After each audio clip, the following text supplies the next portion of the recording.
Break के बाद आपका स्वागत है। आप हमारे साथ देख रहे हैं हमारा खास प्रोग्राम चुनावी चौपाल। चुनावी चौपाल में हम जान रहे हैं विधानसभा क्षेत्र आदर्श नगर की जो जनता है उनके दिल का हाल, किस तरह के हालात हैं, क्या चर्चाएं, क्या बुनियादी मुद्दे हैं, किन चीज़ों को लेकर के लोग सोच रहे हैं और किन चीज़ों से आशान्वित है, किन चीज़ों से निराशा है। यहाँ पर कुछ लोग मौजूद हैं, उनसे बातचीत करते हैं। क्या मुद्दे रहे सर इस बार? सर वैसे तो बेसिक जो मुद्दे हैं वो हमारे पूरे हुए हैं। जैसे हम लोग शिक्षा की बात करते हैं तो हमारे यहाँ इंग्लिश मीडियम स्कूल आया है महात्मा गांधी आदर्श नगर में। इसके अलावा हम लोग हेल्थ की बात करेंगे तो काफ़ी इन्हांस हुई है, यहाँ की सैटेलाइट हॉस्पिटल बना है, एक मोबाइल सर्जिकल यूनिट बनी है नई। और हम लोग एक जो मुद्दा है हमारा वो नहीं हुआ है, उसके बारे में मैं आपको बता देता हूँ कि सर ट्रांसपोर्ट नगर से लेके गोविंद मार्ग जिसे हम लोग कहते हैं, बहुत ही बिजीएस्ट रोड है, वहाँ पे एलिवेटेड रोड बनने का एक प्रपोजल था बट स्टिल अभी वो नहीं हुआ है। उससे क्या परेशानी होती है? ये बात कर रहे थे कि वहाँ क्या परेशानी होती है? सर परेशानी ट्रैफिक जाम होता है बहुत ज़्यादा निकलने में। आप देखोगे सुबह और शाम का जो ट्रैफिक का होता है, और फिर साथ में कनेक्टिंग व रेजिडेंस हैं आसपास में, दोनों टाइम में रेजिडेंसीज हैं, लोगों को परेशानी होती है। तो ये अच्छे काम और बुरे काम दोनों आपने तोले, आप बताइए। नहीं, सारे काम सर सारे हुए हैं, 80% सारे काम हुए हैं। 10-20% कुछ हैं जो रहे हुए हैं, जैसे पट्टे का हो गया, मकान के पट्टे नहीं मिल रहे हैं बहुतों को अभी तक भी। जैसे मेरा जो मकान है वार्ड 92 में आता है, मेरे को पट्टा अभी तक नहीं मिला है मकान का। तो मतलब बहुत सारे काम ऐसे हैं जो रहे हुए हैं, लेकिन ये है कि भाई 80% से 90% काम हो गया। हमारी गली का सड़क है, तो बुनियादी काम तो पट्टे का है सबका, इस बार वो ही नहीं हुआ तो फिर? नहीं मतलब बहुतों के हुए भी हैं, ऐसे नहीं कि नहीं हुए, लेकिन बहुत लोग रहे हुए भी हैं सर।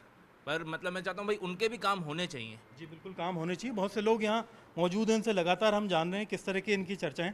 आप वकील हैं जी। वकील साहब, क्या लगता है विधानसभा क्षेत्र के क्या हालात हैं? क्या सियासी लोगों को लेकर के आप भी चाय पे चर्चा करते होंगे, थड़ियों पे बैठते होंगे, क्या माहौल है? देखिए, जब चुनाव आता है, चुनाव जब आने लगते हैं तो सरगर्मियाँ तेज़ हो जाती है और हर चाय पे चर्चा, चुनावी चर्चाएं होने लगती हैं। और ये चुनावी चर्चा अंत में आकर एक मुद्दे पर ख़त्म होती है, और वो मुद्दे होते हैं सुविधा के। लेकिन वर्तमान सरकार हो चाहे पिछली सरकार हो, ये सब चुनावी वादे तो पूरे, मतलब चुनावी वादे तो करते हैं, लेकिन आते आते आते आते कहीं ना कहीं सीमितताओं में बंध जाते हैं। मैं यहाँ पर जनता कॉलोनी निवास करता हूँ, और एक हमारी कॉलोनी सबसे पुरानी कॉलोनी में से एक है। यहाँ पर कई बार हर नेताओं ने आकर वादे किए कि हम जो केबल है अंडरग्राउंड केबल कर देंगे जहाँ पर, तो आज तक कभी इस बारे में विचार ही नहीं किया। बिजली की जो लाइन? हाँ, बिजली के जो लाइन है, आज तक कभी विचार ही नहीं किया गया, और बड़े बड़े वादे मतलब करते हैं। और दूसरा, मस्जिद हमारे बिल्कुल पास में है, मस्जिद भी है, मंदिर भी है, लेकिन उन सब जो मंदिर और मस्जिद है उन दोनों को भी नकार दिया जाता है। मतलब सुविधाएं जो मिलनी चाहिए धर्म स्थान पर वो नहीं मिलती। तो ये एक मतलब जहाँ पर सबसे ज़्यादा आदमी जाता है, पूजा जाता है, पूजने जाता है, वहाँ पर ये कहीं ना कहीं जो दावे हों वो पूरे भी हों, वो नहीं होते। बस चुनावी आते आते बातें होती हैं, उसके बाद खत्म हो जाती है। इस बार क्या तैयारी? इस बार की तैयारी बढ़िया बड़ा मुद्दा लगता है आपको? मेरे पास मुद्दा एक है, मेरे पास मुद्दा एक आम जनता का मुद्दा है, अकेले आदर्श नगर का नहीं है, पूरे राजस्थान का है।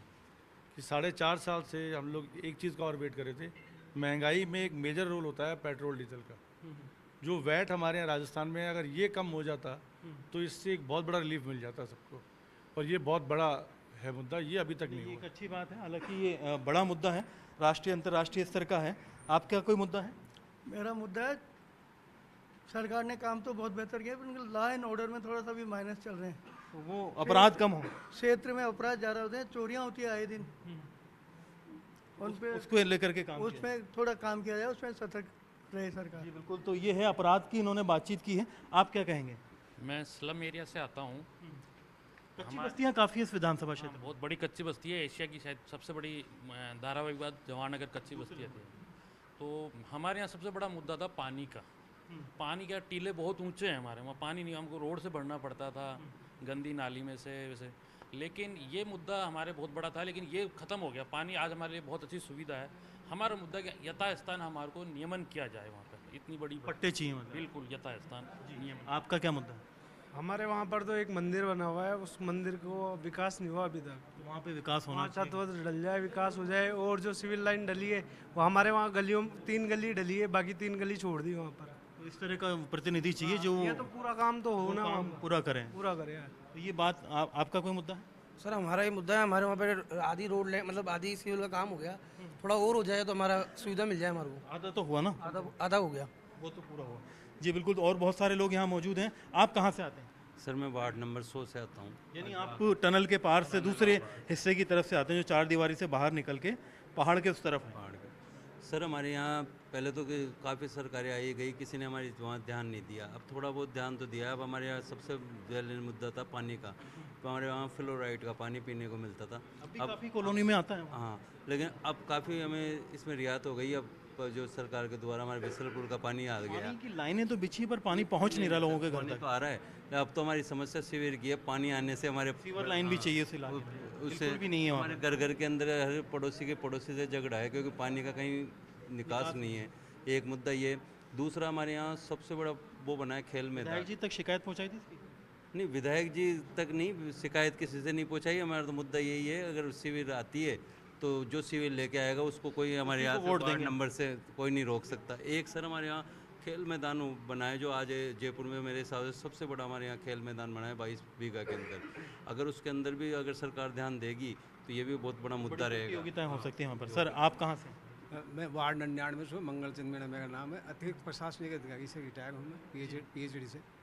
बोलिए क्या था? आप बताइए कि पीएचडी से आप ताल्लुक़ रखते हैं, आपका इलाका जो आता है आगरा रोड का, वहाँ पर पानी से महरूम है लोग। पानी से अब वार्ड 99 में ऐसी कोई जगह नहीं है जहाँ सब जगह पानी की सुविधा कनेक्शन दे दिए गए बिसलपुर से। और अभी सबके पानी की काफ़ी हद तक मैंने खुद ने वहाँ ग्राउंड रिपोर्ट की है। टैंकर माफिया का राज है, बहुत महंगे महंगे दामों में टैंकर मिलते हैं। अब वर्तमान में अब नहीं, अब तो टैंकर है ही नहीं। अब तो खूब जो सबके लाइन बिछा दी, सबके कनेक्शन वो हो गए, मतलब सबके पानी है। हमारी तो एक ही है, कल एक तो हमारे क्षेत्र में इकोलॉजिकल जोन हट जाए, ये सबसे बड़ी मोटी समस्या है। यानी जो इकोलॉजिकल जोन हटवाएगा उसको वो मतदान हो। सीवर लाइन का काम हो जाए। सीवर लाइन और इकोलॉजिकल। जी मैं ग्राम पंचायत विजयपुरा से हूँ। हमारे वहाँ पे 3 समस्या थी, जिसमें से एक समस्या हो गई पानी की, समाधान हो गया पानी का। उसके बाद में ग्राम पंचायत विजयपुरा की सरकारी स्कूल को साल भर से वो टूटी पड़ी है, उसका भी निर्माण काम चालू नहीं हुआ। उसके लिए विधायक साहब को बार बार अवगत करा दिया, और हम विधायक साहब से निवेदन ये करते हैं कि जो हमारी विजयपुरा की स्कूल को निर्माण करवाएगा उसको हम समर्थन कर रहे हैं अब की बार। और आगरा रोड पे कुछ भूमाफियाओं ने सरकारी जमीनों को कब्जा करके, बड़ी शिकायतें आती हैं वहाँ, भूमाफिया बड़े एक्टिव, भूमाफियाओं ने कब्जे करके सोसाइटी के खिलाफ भी कार्रवाई। हाँ, उनके खिलाफ भी बिल्कुल बड़ा मुद्दा है। आप बताइए सर। सर मैं वार्ड 99 से आता हूँ। इस चौपाल में मुझे इनवाइट किया, मैं इसके लिए आपका बहुत बहुत आपका मुद्दा बताइए। मुद्दे सर ये है कि पहले राजस्थान में सरकार आती है चली जाती है, चाहे कांग्रेस हो चाहे बीजेपी हो। जो फिलहाल जो मुद्दे हैं वो ये हैं कि आम जनता के अंदर, जैसे अभी खाद्य सुरक्षा का है, तो यहाँ अनाज जो लोग हैं, जो जिस मात्रा में जो गरीब लोग हैं उनको पूरी मात्रा में जो अनाज मिल नहीं पा रहा, उसका कारण क्या है कि जितने अनुपात में सरकार जो एलिजिबल लोग हैं, जैसे जो विधवा हैं और जिनको पेंशन मिल रही है, उनको अनाज मिलना चाहिए। और ज़्यादातर आवश्यकता यही होती है, रोटी और कपड़ा मकान। तो आदर्श नगर के अंदर पानी की जो समस्या थी वो तो हल हो चुकी है, और सीवर लाइन इसकी एक समस्या है वो भी हल हो चुकी है। उसका भी 250 करोड़ का माननीय मुख्यमंत्री जी ने बजट दिया है। लेकिन आदर्श नगर विधानसभा का जो मुद्दा है वो इसमें ज़्यादातर जब हम लोग देखते हैं तो गरीब तबके के लोग हैं, और उनको अगर सबको जो पात्र लोग हैं उनको राष्ट्रीय खाद्य सुरक्षा में जोड़ दिया जाए। मुद्दा बताएं। मुद्दा तो सर यही है कि अनाज उनको भी मिलना चाहिए जैसे औरों को मिलता है। आप बताएं, आपका क्या?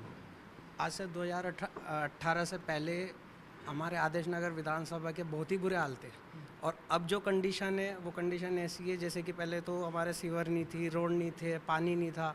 अब सीवर भी है, रोड भी और पानी भी है। आपके इलाके में बनी है रोड वगैरह? किस इलाके में? आदर्श नगर वार्ड 91 भूमि जी की छतरी पर। तो वहाँ पर है बिजली पानी की व्यवस्था? बिल्कुल, रोडें भी बनी हैं, सड़कें भी बनी हैं, और अभी भी काम चल ही रहा है। वहाँ पे सीवर का भी चल रहा है, रोड का भी चल रहा है। अब आगे क्या चाहते हैं? और अब आगे चाहते हैं कि सरकार जो भी बने वो ऐसी ही बने जो हमारे काम कराए। जी बिल्कुल, काम करने वाली सरकार हो। तो वादे और दावे कितने सच हैं? क्या वादे किए गए थे और कितने अभी तक वो धरातल पे? देखिए, जयपुर शहर में 4 विधानसभा क्षेत्र आती हैं, और आदर्श नगर विधानसभा क्षेत्र चारों विधानसभा में बहुत ही महत्वपूर्ण है। उसका कारण है कि आदर्श नगर विधानसभा क्षेत्र में हेरिटेज क्षेत्र भी आता है, चार दीवारी। आदर्श नगर विधानसभा क्षेत्र में पोस्ट कॉलोनी भी आती है, जनता कॉलोनी है, जवान नगर कॉलोनी, और आदर्श नगर विधानसभा क्षेत्र में फॉरेस्ट लैंड भी आती है, पहाड़ी क्षेत्र भी आता है, और आदर्श नगर विधानसभा क्षेत्र में ग्रामीण क्षेत्र भी आता है, इसलिए कच्ची बस्तियाँ भी आती है। इसलिए कई मायनों में आदर्श नगर विधानसभा क्षेत्र बहुत महत्वपूर्ण है। इसके मुद्दे चारों भागों में अलग अलग हैं। हम चार दीवारी की बात करें तो 2018 से पहले यहाँ की स्थिति, जब पिछले विधानसभा चुनाव हुए थे तो चार दीवारी क्षेत्र में पानी की सबसे बड़ी समस्या थी। यहाँ टैंकरों से पानी की सप्लाई की जाती थी। उसके साथ साथ सीवर की सबसे बड़ी समस्या थी चार दीवारी में, लेकिन 2018 के बाद चार दीवारी में सीवर की जो समस्या थी उसको काफ़ी हद तक हमारे क्षेत्रीय विधायक ने दूर किया है। और पानी जो टैंकरों से पानी पहुंचता था, आज मुझे जहां तक नॉलेज में कि 100 से अधिक बोरिंग चार दीवारी क्षेत्र में कराए गए हैं, जिससे पानी की समस्या काफ़ी हद तक दूर हुई है। हम बात करें कच्ची बस्ती क्षेत्रों की, कच्ची बस्ती क्षेत्रों में जो असल मुद्दा है वो उनके नियमन का है आज की तारीख में, क्योंकि सरकार ने प्रशासन शहरों के संग अभियान के तहत पट्टों देने के वादा किया है, लेकिन कहीं ना कहीं कच्ची बस्ती क्षेत्रों को, जो कि ये कई बस्तियां पहाड़ी क्षेत्र में या वन क्षेत्र में आती हैं, इस वजह से उनको पट्टे नहीं मिल पा रहे हैं। उस पर विधायक साहब से हम लोगों ने ये बुनियादी मुद्दे रहेंगे। सरदार जी, आपका क्या मुद्दा रहेगा? मेरा नाम गुरविंदर सिंह है। मैं जवाहर नगर कच्ची बस्ती टीला नंबर 5 से गुरुद्वारे से सेक्रेटरी हूं, और वर्तमान में उसी जवाहर नगर कच्ची बस्ती में एक मुकेश नगर नाम की 2003 में कॉलोनी बसी थी JDA, उसका मैं अध्यक्ष हूँ। हमारे जो वहाँ मेन मुद्दे हैं वो, एक सबसे पहले तो जो हमारे पट्टों का है वो अभी तक हमें उसका निस्तारण नहीं हुआ। कच्ची बस्ती के अंदर जो बाईपास है पूरा, वो आज पूरा एक टूटा पड़ा है, जिससे आए दिन उसमें एक्सीडेंट होते हैं। काफ़ी बिजी है वहाँ पे, काफ़ी ट्रैफिक होता है। बिल्कुल, इतना ट्रैफिक है कि जिसकी आए दिन स्कूटर से स्कूटर भी वहाँ टक्कर मार के चलते हैं।